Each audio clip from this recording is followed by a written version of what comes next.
Not even gonna lie to y'all boys, over the last couple years, the MVP conversation have got completely twisted. It's not even about who actually the most valuable no more. It's about storyline, reputation, or just defaults of who we think the best player in the league is that year. But this year, if we being honest about value, real tangible value, Cade Cunningham got the strongest MVP case in the NBA, and it's not close. Not Jokic, not SGA, not Luka, but Cade Cunningham. And when you break it down, it's actually overwhelming. But let's get into it though. Let's start out with, what do MVP actually mean? The MVP award is a one-season award, not a lifetime achievement award, not a best player in the league award. It's really quite simple if you think about it. Which player provided the most value to their team that specific season? And this year, nobody fit that definition better than Cade Cunningham. Why? Because Cade Cunningham got the Detroit Pistons, a team that by all logic has no business being this good nor sitting atop the Eastern Conference. Let's be honest about something that nobody want to say out loud, bro. Cade got the worst supporting cast out of any MVP candidate. This not the Lakers, this not OKC, this not Denver, this is the Pistons, and yet they number one in the East. Cade didn't leave, he ain't jump ship, he just stayed there, put the work in, elevated everybody around him. For one, that has to count for something. Now let's look at Cade raw stats on this year. He averaging 25 points per game, 5 rebounds per game, and 9.8 assists per game, which is second in the entire NBA, with high usage as a primary scorer and a primary playmaker. The stat line alone is more than MVP level, but it get even better when you look at what he do for the rest of his team.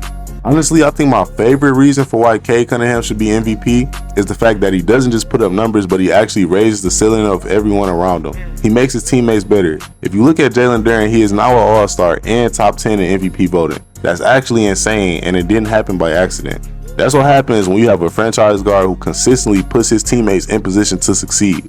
That's the true definition of value.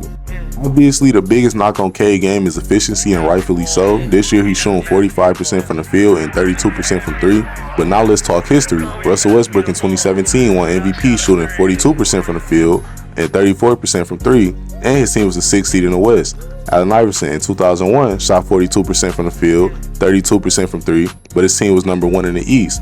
Efficiency has never disqualified an MVP, especially when you carry an offense, you're the primary creator, and your team winning, and Cade clearly clears the standard. Here I'm going to try to use a little bit of advanced stats just to get my point across. When Cade Cunningham is on the floor, the Pistons have a plus 254 point differential, which means they significantly outscore their opponents, and this gives Cade the same on-court impact range as stars like Jalen Brunson and Jaylen Brown, who won the Finals MVP not too long ago. When Cade isn't on the court, the Pistons are worse both offensively and defensively, and advanced metrics back this up because Cade has a 40% assist percentage, high points per 40 minutes, he improves the Pistons' true shooting percentage, and he has a strong box plus minus. This is not just empty production, this is elite high usage winning impact. Cade have also came up big for the Pistons in more than just one way this year. Remember earlier in the year he had the 46-point triple-double, and I know people gave him a lot for it because he really could have had like 60 points, but nonetheless he had a 46-point triple-double. Consistently throughout the season, the Pistons have needed someone to get them under control late in games, and Cade Cunningham has obviously been that guy. And if you ask me, he has been a top 5 two-way guard this season. Here goes a stat that nobody talk about. The Pistons are genuinely a worse team defensively when Cade Cunningham is not on the floor. That alone destroys the offense-only narrative, and if you ask me, puts him over the rest of the top 5 MVP ladder. And when you look at the rest of the ladder, you'll see Jokic is number 1, but in my opinion, I don't think he's going to meet the 65 game requirements to even win the award. SGA has the best supporting cast in the NBA. He got a stacked roster. I don't think that's really a secret. Luka Doncic, he do have a great case for MVP if he plays 65 games, but currently Detroit has a better record. Clearly, the Lakers play in a tougher West, so that is a fair point. The only person I would really look back and say maybe deserves MVP over Cade Cunningham is not even on the top 10 list, and that's Jaylen Brown.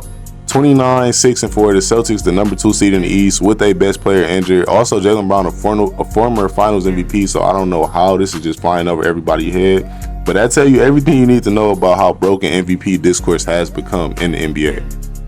Now, the MVP shouldn't be about reputation, it shouldn't be about narrative, it shouldn't be about politics. The MVP is about value, and no player mean more to their team than Cade Cunningham. The Pistons should not be this good. They definitely shouldn't be number 1 in the East, but they are because of Cade Cunningham.